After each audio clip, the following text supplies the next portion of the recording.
Araceli, usted vino acá en septiembre del año 11 y ahora estamos eh, 10.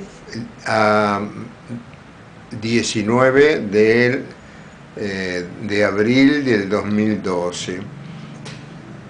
Araceli no tiene más nada, no tiene ruidos, no tiene bruxismo, entonces su examen es negativo y vamos a intentar darle el alta mediante el estudio del cerebro comparativo con el primero. ¿Está contenta, Araceli, de cómo Muy evolucionamos? contenta. Sí, Bueno, muy muy bien, contenta. gracias.